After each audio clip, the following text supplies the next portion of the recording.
Ila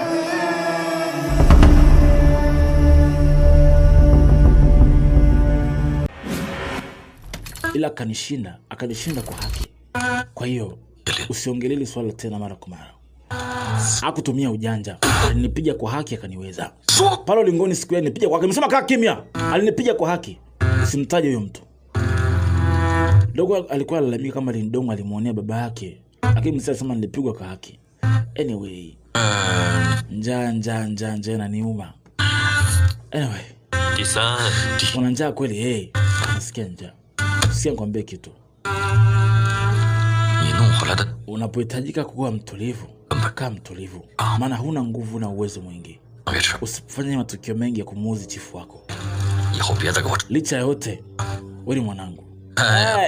Sitaki usala mwingine. Nasikia njaa. Huyu mzee alimfunzaga mwanafunzi wake mmoja anamuita Lantian, ambaye ana umri sawa na Lindong, lakini akamshindaga.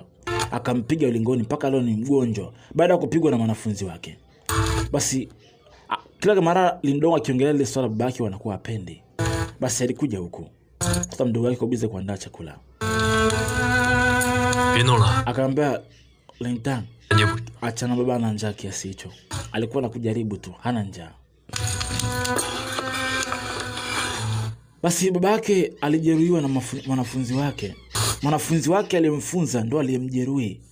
Baada ya kupigana naye ulingoni akamtumia triki chafu akamuumiza mzee. Mzee kila siku basi anatumia dawa nyingi kujiponya lakini haponi. Yaani anatumia dawa nyingi kujiponya lakini haponi. Kila akijaribu kujitibu afanikiwi kujiponya. Maana mwanafunzi wake anaitwa Lantian alimuumizaga. Sasa kitu kinamuumiza sana Lindong anapokumbuka mwanafunzi aliyemfunza baba ndo kamuumiza babake. Basi anatamani siku moja awe na uwezo kiasi kwamba mpige yule jamaa kweli. Huyo jamaa anamuita Lantian ndo alikuwa ni umri sawa na Lindong lakini alikuwa na uwezo kuliko Lindong. Yeye alikuwa kwanza kujifunza akafanikiwa kujifunza. Sasa Lindong kila kikaa anawaza siku moja apate nguvu ampige. Lakini bado uwezo wake Lindong ni mdogo, hana uwezo. Kitu tu kinamtia hasira sana. Anakumbuka babake alizalilishwa sana baada ya kupigwa na mwanafunzi wake ambaye ana umri sawa na yeye Lindong. Basi Lindong inamuuma, kwa nini mimi sina uwezo mpaka leo? Miaka mingi sina uwezo, kwa nini? Anajipiga kwa hasira kweli. Kwa nini mpaka leo sina uwezo? Mpaka leo hii kwa nini mimi sina uwezo? Hicho kitu kinamuumiza sana Lindong, kwa nini hana uwezo? Babake kila siku anajaribu kujiponya lakini kila kijaribu kila dawa ajiponya, yani aponi. Mzee alikata tamaa, akajua kama hawezi kupona.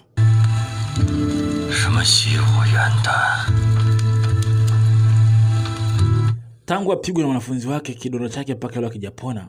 Ni kwamba ni mtu ambaye ni mgonjwa sana huyu mzee. Maana alipigwa na wanafunzi wake, alimuumiza sana.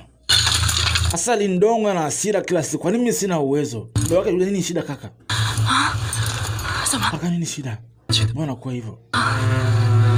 Asema na hasira sana. Babangu ana uwezo. Mimi sina uwezo, nadhalilika. Asema lakini Lantian aliwahi kufuzu kabla yako. Lakini sio kama utaweza kila siku. Una uwezo bado kaka, mimi nakuamini. Mbona una uwezo tu? Asema baba ana uwezo. Sasa hivi ni mgonjwa. Mimi ambaye tena ndio hivi sina uwezo. Ukoo wa Lei uko juu yetu. Ukoo wetu wa Lin unadhalilika sana. Sijui kwa nini kwa hivi. Mimi sina uwezo. Kama sema maneno kama wewe kaka. Basi anapataga hasira lakini hajui afanye kitu gani. Kwa nini mimi sina uwezo kuliko wengine? Hichi kitu kinamuuma sana. Akaa anacheka tu. Kaka unacheka nini? Unacheka nini sasa kaka? Ndugu wake wanapendana kweli, anamuita Kintang. Kaka nini wewe unacheka? Asema kama tumeshindwa kupiga ukoo wa Lei. Tukishindwa kupiga ukoo wa Lei, maana sisi si wajinga duniani. Tunaona gani ya kuishi? Basi tutumie mbinu nyingine. Nitatumia mbinu nyingine kupiga ukoo wa Lei. Amaanisha nini kusema hivyo? Siku na yule chui nilimwahidi kwamba nitampa kitu. Yule chui. Kwa nataka umtumie yule chui kupiga ukoo wa Lei. Kama nimeshindwa kupiga ukoo wa Lei, nitamtumia yule chui kukamilisha malengo yangu. Kuna kitu dogo lake yani kaka mtu aliwaza, yani Lindong akawaza kitu. Usiku ulipofika, kumbuka alimwahidi yule mnyama kwamba atamletea nyama kutoka msituni. Sasa yule mnyama huwa anakulaga mapepo wa huko msituni, wanyama wa ajabu wa msituni huwa anakula. Sasa alikuja usiku kuinda wale wanyama. Alikuja kuinda mnyama mpelekee yule tiger ambaye alimwachia akashinda mechi. Sasa alikuja kuinda yule mnyama huko msituni. Sasa msitu una wanyama wa kichawi, una mapepo, wanyama wa ajabu wanaishi huko. Amekaa mara kuna mnyama kakichai kapita hapa. Huyu ni mnyama wa kichai akapita hapa. Jamaa kamuita. Ametegesha kamba ya kumnasa.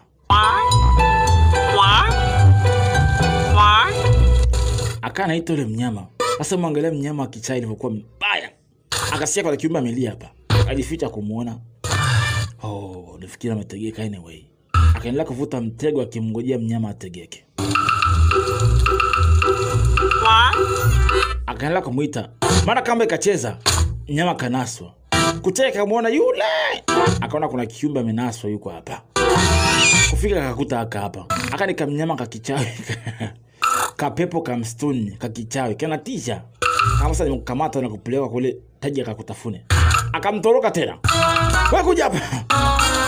Akamkamata tena mara pili. Kanafurukuta kakakimbia tena mzee. Akaanza kukafukuzia kama kakamata ampelekee yule chui ya kichawi ya kale kule. Yule ambaye alimwachia kashinda mechi. Kuja hapa Ayikashika kanakimbia mzee. Akasumbufu kweli mzee. Kanyama kakichawi kanakimbia hako. Akana kakimbiza kwa ndani ya msitu hapa. Mara kafahamiana na binti mmoja, huyu ndo Kinzi ambaye tulimwona anatafutwa kule.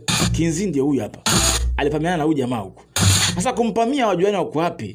Mtu kucheki ni binadamu, ajua ni pepo. Akutaka kumuua, akasepa. Jamaa alikuwa nani? Amepamiana na mwanamke hapa. Kuna kipochi binti aliangusha. Jamaa akamfuata, wewe. Joka huko kumcheki tena. Alikumbuka yule binti alimuona mara ya kwanza. Ndio malaika ulinipotea saa ile. Kale kamnyama hapa. Kimbia wewe. Anataka kumtorosha. Jamaa anamshangaa ashampenda huyo. Mwangalie. Kimbia atakamata. Wewe ngoja kwanza. Ndio kale kama malaika. Nini unataka wewe? Kimbia wewe. Mnyama akimbia kule. Sasa nimekwambia wewe.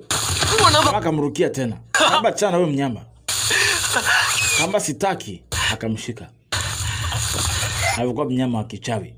Ukasikia sasa wewe utakwenda kuliwa kule na yule chui. Mwachie aende huyo. Halini mwachie. Kama mpeleka kaliwa na wachai. Wewe mwachie. Haka ni kapepo kamstuni tu. Kanafaa kwenda kuliwa na yule chui. Nataka kumpeleka kaliwa na chui. Mwachie eza kamponyoka. Mnyama akasepa yule. Kamwachia. Ampelekea chui wewe shida gani? Anyway, alikuwa shamwachia yule mnyama. Akutaka amchukue mnyama ampeleke popote kule. Binti akamwangalia, akawa ni kijana tu ambaye hana tofauti yote na ubaya. Nguo imechanika. Wewe, nguo yako imechanika hapo kwenye begi hapo. Binti akaficha. Nguo yake imechanika kwenye begi pale. Kuna purukushana kama amechana nguo pale. Anyway, jamaa akasema upepo kapiga pap. Alipeleka macho mbele. Kinzi alishapotea kitambo. Yaani binti ana tabia kupotea na spidi kasepa. Saka shangausi alikuwa hapa huyo. Ni kuenda ameshaenda, binti ana spidi amesepa. Haya, paka kucha asubuhi. Akarudi zake magetoni, aenda kaka nyumbani kwao, ndio huko chini ya mlima huko. Nini shida? Akana kumbuka jana. Mwachie mnyama, mwachie mnyama. Nikasema sitaki. Mwachie si mnyama tu huyo. Baada hapo nikasikia haya. Mweke chini. Baada akapotea. Sasa jana usiku wakati alimpamia Kinzi usiku. Huyu binti Kinzi kuna kitu alidondosha. Sasa kile kitu alidondosha kile jamaa yuko nacho huko. Na binti anakitafuta kule muda ule. Sasa ile pochi ambayo binti aliangusha. Sasa binti anatafuta ile pochi ajui kwa wapi. Jamaa kumbe ashaiokota iko nayo. Kinzi akahangaika msituni kweli lakini hakufanikiwa kuiona ile pochi. Iko wapi? Inaonekana rafiki sana na huyu mnyama katika maeneo haya. Baada ya kutafuta sana ile pochi, hakuijua imeelekea upande gani, hakuiona.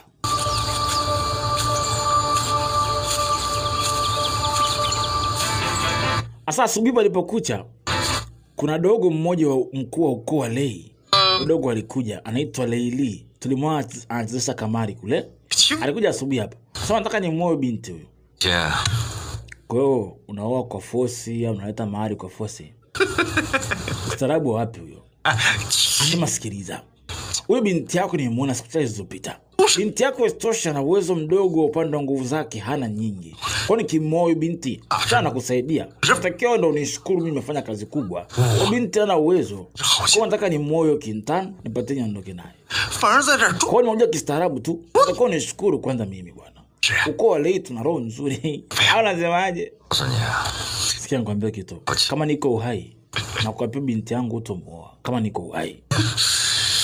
Kwa hiyo nataka achukue binti kwa lazima.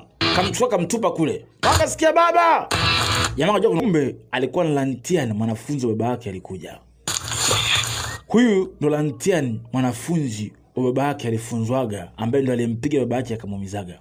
Na kujua wewe eti ulikuwa na uwezo mkubwa na miaka 14. Ati una uwezo, nakumbuka kila kitu. Samahani, naitwa Lantian kutoka Lin. Nimetoka mbali kwenye gateway kuja huko. Asema ndugu yangu, samahani kama nimekukera. Master samahani nimechelewa kufika. Kama shida nini wewe?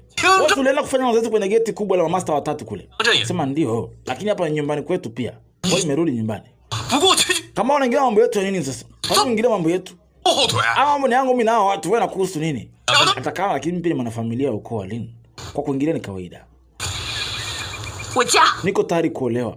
Wacha nipelekwe. Wewe kichana nini? Kamba lakini na sharti moja. Sharti gani unalotaka hilo? Kwa hiyo je kushindwa, sema nataka nini kuchukue? Nataka mpe baba yangu dawa ambayo ni familia ni blood.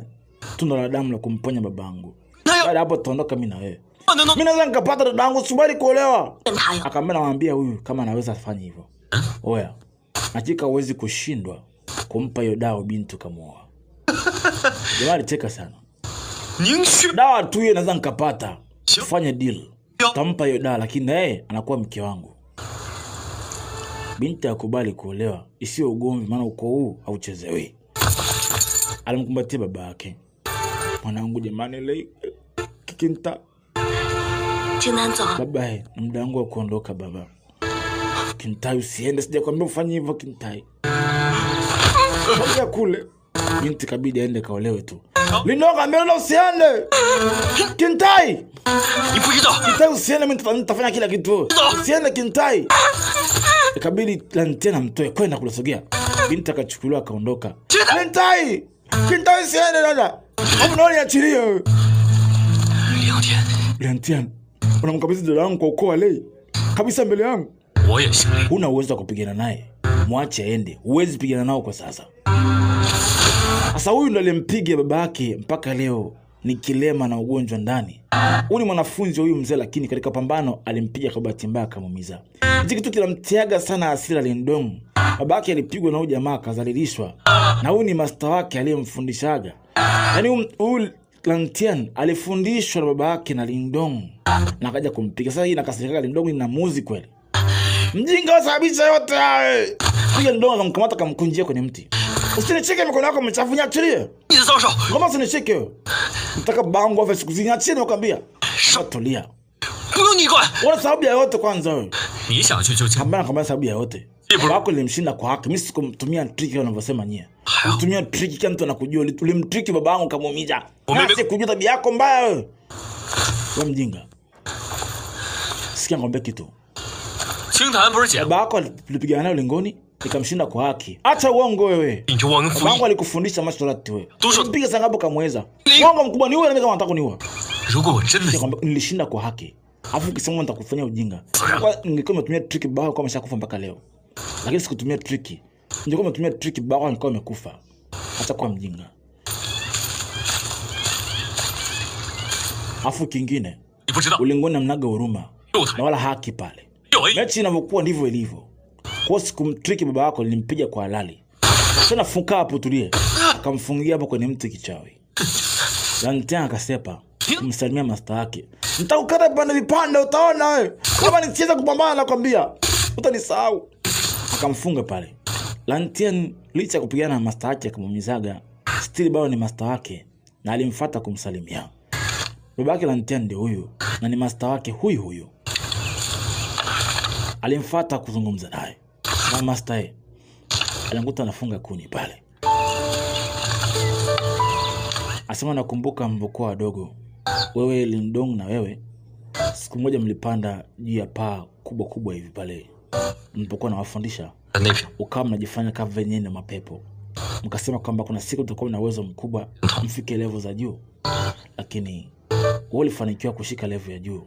Lakini Lindong hana uwezo, si ndio? Mpaka sasa hivi hana uwezo, wala sijui nimfundishe vipi na uwezo kama wewe. Kama useme hivyo. Kuhusu binti yako kwa nini mkabidhi kwa maadui? Niko nataka nikwambie. Acha usiniambie.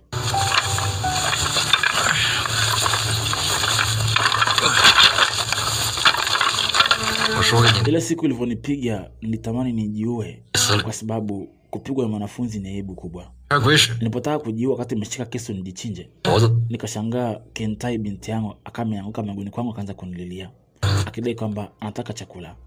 Huyo binti simjui alikotoka bali alikuja tu ghafla mbele yangu nikiwa msituni nataka nijiue. Huyo binti alinirukia miguuni akaniomba nimlee. Japokuwa simjui alikotoka. Lakini nikafikiri miungu lao imeniletea mwanamke huyu mtoto labda ili nisijiue. Nikalimuona nimlee tu na ndio chanzo mpaka sasa hivi sijajiua. Nilikuta nimeshajiua siku nyingi. Kama sio binti Kentai kunirukia miguuni kwangu. Japo simjui alikotoka. Na nikamlea mpaka leo. Akama sijali. Nilivyomkabidhi Kentai kwa maadui zetu kwa Lei, nilikuwa na maana yangu. Na kwa hili nitamleta Lei siku moja. Na kwa hili nitamrudisha Kentai akiwa mzima wa afya.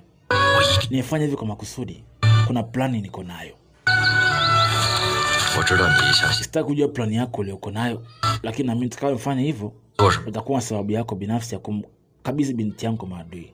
Lakini sikiliza. Wewe Liantian, Kentai na Lindong, nyinyi watatu jiwe na watoto wangu nawapenda sana nyinyi watatu. Asema sitasahau hilo master. Anko chao. Sitasahau. Kama sema na shida. Anko wake anamwamini licha yote aliyotokea lakini anamwamini sana. Akata na Sepa Lantian akiwa paka hisi kuna mtu yuko hapa. Hisi mpiganaji anaweza katambua adui mwenzake aliyeko pale. Asema mwanafunzi kutoka Nine Palace jitokeze tu. Najua mjificha hapo. Asema sababu unasikia kwa uwezo mkubwa. Kumbe kweli una uwezo mkubwa wewe. Asema miaka 3 iliyopita nilipata bahati ya kushuhudia uwezo wako. Ukipigana uwanjani wewe na Huan. Kweli una uwezo mkubwa na niliamini kweli huko vizuri. Bita kaziba mkono wake pale. Akamba ni miaka ishapita. Asema ndio nilishuhudia uwezo lakini wewe una uwezo mkubwa sana Kinzi. Nimesikiaga habari zako sana. Asame Kinzi nilikuwa na uwezo lakini sasa hivi sina uwezo zaidi yangu. Kwa nini unasema hivyo wakati tayari una uwezo kuliko mimi? Sasa hivi nakika una uwezo kuliko mimi. Kama una uwezo kuliko mimi, unaonekana alikuwa ananifuata muda mrefu. Kama mpaka umejua kwamba nina uwezo. Nini shida yako? Kwa nini unataka nifuata? Asema nitakwambia kila kitu. Anaambia wazi nini? Kwa nini unataka nifuata? Mapepo wanaitwa Yimo tayari wameshaanza kuingia ulimwenguni. Kwa hiyo ulitaka mimi nifanye nini? Kwa nini umekuja hapa na wewe? Asema nimekuja kwa ajili hiyo. Ulimwengu wa mapepo ushaingia hapa Kinyan. Kuna mji wa Kinyan tayari mapepo wameshaingia. Nataka mimi tushirikiane kuondoa mapepo. Asema mimi nikuja nyumbani kusalimia tu. Lengo langu niishie lakini hapa sio kwangu tena. Kwa hiyo kuja kwangu hapa. Asema tuwekeane deal. Mimi nitakuwa na mapepo lakini faida unachukua wewe.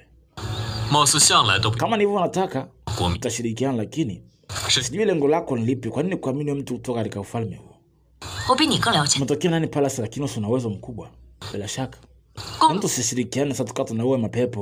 Wewe unapata umaarufu mimi naua tu. Mimi shida yangu ni uwe mapepo tu basi. Sema kama unataka mapepo wa Wimo. Nasikia anatokea katika ukoo wa Lei. Ukoo wa Lei zimegawa nafuga mapepo wengi wanaanzia kutoka kule ndani. Asema ukoo wa Lei ukae hapa. Unakaa mbali na mimi pia nimesikia hivyo kwamba mapepo wengi wanatokea katika ukoo wa Lei.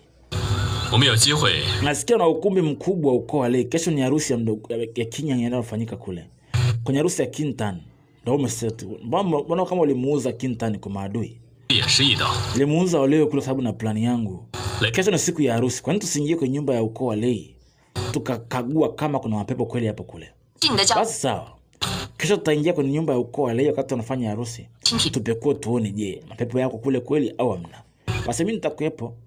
Lakini kwanza Nataka salimia ndugu zangu afu nitaondoka. Dangu salimia ndugu zangu leo kutana nao. Ndugu zako? Sisema una ndugu wewe. Wako hapa ndani. Bwana kasalimie. Anageuka binti ashaondoka.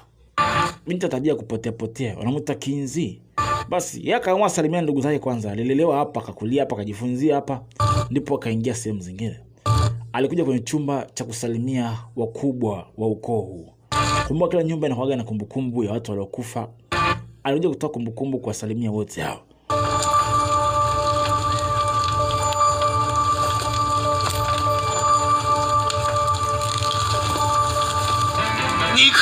Alifika hapa, anakasikia nilijua utakuja tu. Niliposikia umekuja sikuamini kama umefika. Ni kweli, alikuwa chifu. Ashika sijui umekuja kufanya nini huko mpaka leo.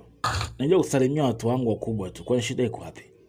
Huyu alikuwa mtoto wao hapa kijijini kwa alienda kujifunza mbali kwa anamjua tu. Umefukuzwa au ulivyokuja maana kujua ni mkorofi. Wanafikiri kwa nini nimekuja hapa mimi? Kujiunga na nyie tena? Kuna kazi yangu maalum. Najua hujagi sehemu bila bure. Kuna kitu kimekuleta hapa. Kama hujafukuzwa huko ulipokuwa, unahisi nimefukuzwa au? Kuna issue yangu sijamaliza na mkubwa kwa nini nimekuja kumuona hapa. Niongee naye kisha nitaondoka. Mimi naanza kuhusu wewe bwana. Mimi sio kama nakuona mtukutu. Najua ulifikiri nimefukuzwa huko nilipokuwa. Maana yako umekuja kuniuliza maswali haraka kufika hapa. Ila usijali. Taondoka baada ya kuona kila kitu ambacho nimekifuata hapa. Kwa nini usingekaa na watu wakubwa huko ukakaa nao ukashirikiana nao ili uje uinue ukoo wetu wa Lin uende juu kama ukoo zingine? Kwa nini narudi tena huko? Unatakiwa ukae na watu wakubwa huko shirikiani nao, huo mwongeaji weke urafiki na watu wakubwa. Wakuze ukoo wetu ukuje kuwa juu. Mzee, unajua kupigana tu. Vitu vingine sivifahamu. Na wewe ndio ulinifundisha kwamba nisio mwongeaji. Ukaniambia nisio mwongeaji, niwe mpiganaji tu. Basi mimi ni mpiganaji. Nasipendi kuunda urafiki na kila mtu. Kosa au kusio ndoto yako unataka ati nishirikiane na watu. Kwangu itakuwa hamna. Mzee akamcheki, alikuwa ni chifu huyo. Alimcheki sana. Sasa dogo alifungiwa pale mpaka jioni umefika. Akamwambia sikushike lantian. Tukatakata vipande 6, 7, 8. Kama utanisahau lantian naomba nisijue kupambana. Sasa kama amefungiwa hapa, ule uzio katoka kufika muda fulani. Ule uzio kwa umetoka. Basi akaona mna shida. Sasa aka free kusepa. Sasa binti Kinzi akameingia kijijini tu hapa. Akanapiga misele kwenye kijiji cha nazunguka huku na kule. Shoujo. Akanazunguka huku na huku. Wananchi hapa kuna bibi mmoja mfupi wanamuita 48 mother. Yupo hapa anazunguka. Bibi ni mbilikimo. Huwa anauza keki fulani za maharage, zitengenezwa na unga wa maharage. Kwa anagaia watu wanakula kama vile vibama ama bagia hivi. Akiwa anaziuza kwa watu wanachukua, akamwona binti mmoja. Akamwambia binti, njoo twende bwana. Huko nje kuna baridi kali, njoo tuzunguke wote. Kinzi kuitwa akaona wacha aende maana bibi kamuita vizuri. Bibi akamwambia kijana, huwezi kunidanganya mimi ni mzee wa miaka mingi. Najua miaka mingi, najua vitu vingi kuliko hata wewe. Kwa sipende kunidanganya bwana. Basi akanapiga story kwa naenda. Mzee anamwambia usinidanganye. Ndio magumu sana unataka, mambo mengi sana unataka hapa. Binti akaenda, mama alimkaribisha mpaka hapa. Basi ndio nikuite nani? Niite 48 lady, wananiita 48 mother au 48 lady. Kwa niite tu hivyo. Hapa kwetu ni pazuri, mnatulia hapa. Patakusaidia kwa vitu vingi sana. Mimi nikafi na vitu vingi sana, kana mshauri binti baki hapa. Kampeni wewe. Afuka vile nguo yako imechanika. Kamba sijali. Uzi na sindano hapa, shona nguo yako. Chukua. Wewe bibi ni mfupi sana, ni watu fulani wafupi sana wa miaka mingi. Na kana mzee, nikuite 48 lady. Hivyo niite tu mimi 48 lady, nitakuwa nimekuelewa tu. Binti akaja hapa. Lakini binti akiwa hapa kuna kumbukumbu anayokumbuka inamtia sana hasira. Maana semekana kwamba baba yake alikuwa anashirikiana na mapepo, wengine wanamtukanaga kwamba wanamdharau sana shuleni kwao alipokuwa anafanya mafunzo. Basi kitu kinamuuma sana binti, akanajikuta analia. Tuingie upande. Wakati akiwa anapita jamaa wako anaondoka usiku anatoroka kwao. Babake alimuona. Wanatoroka wanaenda hapo usiku. Wanaenda kumtafutia dawa na kumkomboa dada yako Kintana. Si ndio? Basi rudi ukiwa salama. Uwe makini huko. Mzee akamruhusu tu. Akamwambia mna shida. Mzee akamwachia aende licha yote anamuelewa sana kijana wake. Lindong akasepa, akaenda kumtoa dada yake huko. Palipokucha asubuhi tuingie mtaani. Yule binti ambaye anapenda kupingana na kinzani kila siku, Kinzi wakipigana kila siku, anaitwa Huan, alikuwa amelala hapa. Sasa naye pia ashaingia ndani ya mji wa Kinyan. Alikuwa ameshaingia hapa. Sasa mji wa Kinyan ni mkubwa. Yaani kutema nitafuta mapepo hapa siwezi kuyapata hivi hivi. Maana ni sasa natafuta sindano kwenye nyasi, ngumu sana kupata. Mara binti mama kapita yule mama mzee tena. Yaani keki. Binti hizi za moto zinakupa nguvu, zinakupa pumzi nzuri kama unataka. Nanukia. Hapo ni kweli. Unazo ngapi? Kama ana kiasi cha kutaka wewe hapa. Nipe nyingi, nataka nyingi sana.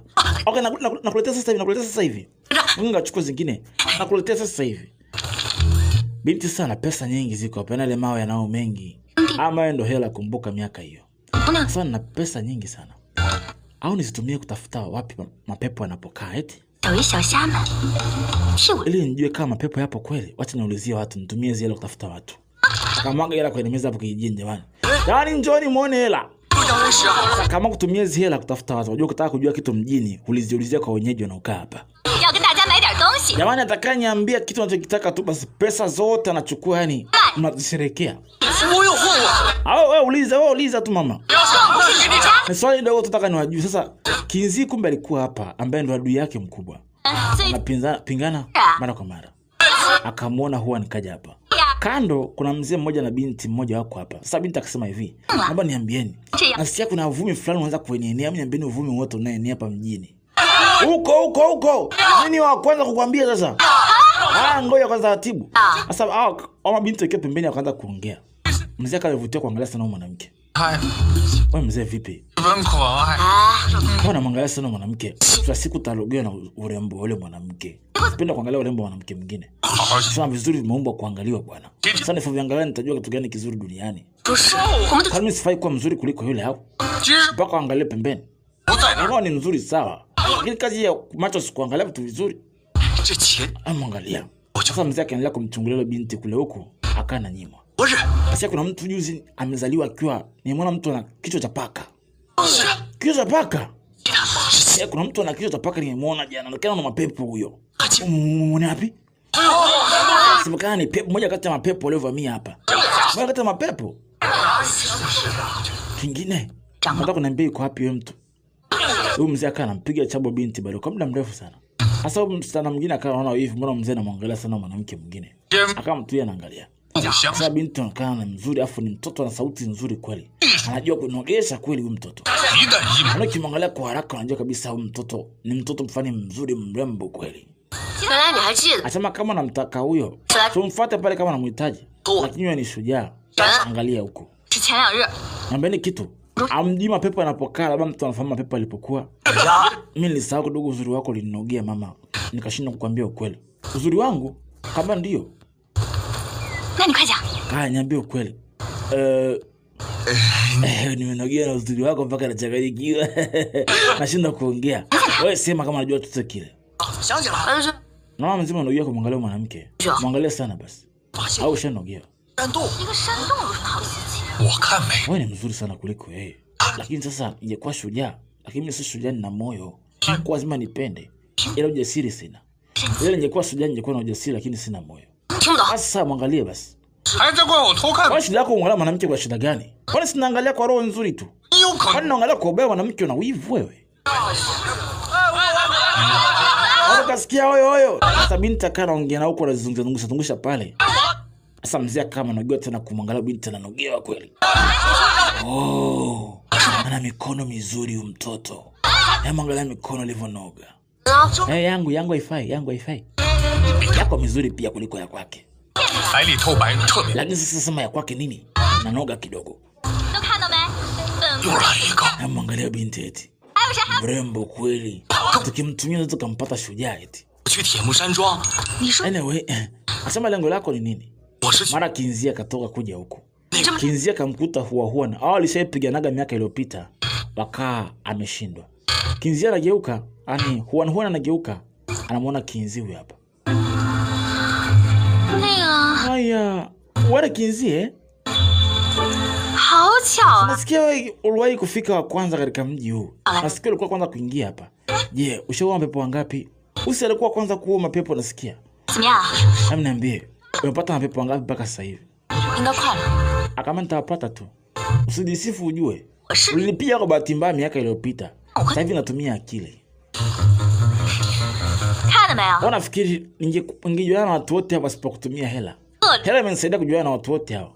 Hii ndio kila kitu kwenye maisha. Mbona nisingetafuta hii? Umekuja muda mrefu hata hujui mwelekeo uko wapi. Ila mimi nilipokuja nikaulizia watu nipata kujua vitu vingi tu. Haya, kila laheri nilikuwa kutafuta mapepo hapo. Akasepa, nitakushinda siku moja. Sio kila siku wewe tu. Kinzia kaondoka. Wanawadui shapiganaga mara kadhaa. Ubinti akana shindwa. Anyway, na sana kukutana na mapepo hapa. Na mbona mapepo tena nasikia mapepo hapa mjini. Nani kaona mapepo au uvumi tu? Hamna mapepo yote hapa. Mara bibi akatokea, akana muangalia. Hey. Mama ananiangalia namna hiyo. Kaambia unachotafuta wewe mwenzako anakwenda kukifuata. Kwa nini simfuate mwenzako anaishia kule? Pita na hiyo njia. Atakuwa anajua kitu, mfuate faidike bwana. Sasa yeye kusema hivyo. Kila kitu ni akili. Tumia akili yako ya timamu. Wewe mwenzako anakuzidi kila siku. Hivi ni kweli. Atakuwa alishajua connection mapepo yako wapi. Kwa kayafuata huko. Binti akaona nimfuate kule. Kwambia kitu wewe. Usema umjua chui, kwa mtu alipigana na chui juzi. Sema ndio. Kwenye wood and kwenye steel and wood kule. Steel and wood haya. Tutana kwenye steel and wood. Binti akafuata huko. Hawa na huyu mzee na huyu naye akapita huko. Na sisi tukafuatilia nini wao? Wewe na mapepo yako huko kweli. Akisema wewe na mapepo yako kule. Lakini sisi kazi yetu ni kutafuta mrisi wa mwanzilishi. Insert emblem. Kwa hiyo naenda peke yangu. Wewe baki hapo ningoje hapa. Wacha mimi niingie mlimani nikatafute insert emblem. Labda kama aliacha mtoto wa kumrithisha nguvu zake. Akaenda kutafuta mwanzilishi ambaye kama kuna mtu aliachiwa nguvu za mwanzilishi, ile yeye anampata wapi? Haya, katika msitu kuna watu na baba magogo wanapita. Haya magogo ukoo wa Lei ndio unafanya kazi yote hii. Ukoo wa Lei kumbuka ni ukoo mkubwa, ukoo wa Lei. Sasa jamaa wako akataka kumuokoa dada yake. Kumbuka dada yake yupo kwa ukoo wa Lei kwa sasa. Anataka kuolewa huko. Sasa kuna mzee mmoja kana pita mara akameshika ile tunda damu ambalo anatafuta yeye. Ile ile tunda ambalo alikuwa anatafuta yeye. Mzee kashika anatembea huko. Fanya haraka. Mkishaingia na magogo anafunga geti. Jamaa kaona jichomeke nao watu wanaingia kwa ndani. Uenda kapata clue ya kujua dada yake iko wapi. Kwa kapita chap chap akajichomeka hapa. Kama mtu anabeba magogo naye huyu anaenda nao. Huyu Samizi ya kumuona. Samizi kufika hapa, nguvu ya mapepo ikawa imemfunga miguuni. Kisha ikamuingia kwa kichwa, ikakaa humo. Unaona akatoka. Sasa kumbuka kwa jengo lenyewe ambapo ndo kila kitu kinafanyika huko ni huko. Magogo yao anaingiza ndani ya hili jengo ambapo tunaona pigania ngumi siku zile. Yang Yuan, yani uwanja wa Yuan wanaingia huko. Huku ndo mahali ukoo wa Lei ulipo. Sasa wakati wanaingiza magogo hao, jamaa kaingia nao mpaka ndani.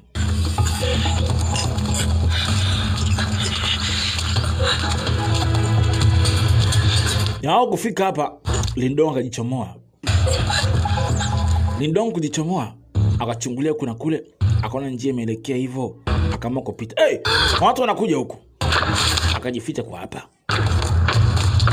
Akajificha kwa hapa. Watu wakapita. Sasa yule ambaye anawafuga wanyama huko alimfuata yule chui ndio huyo.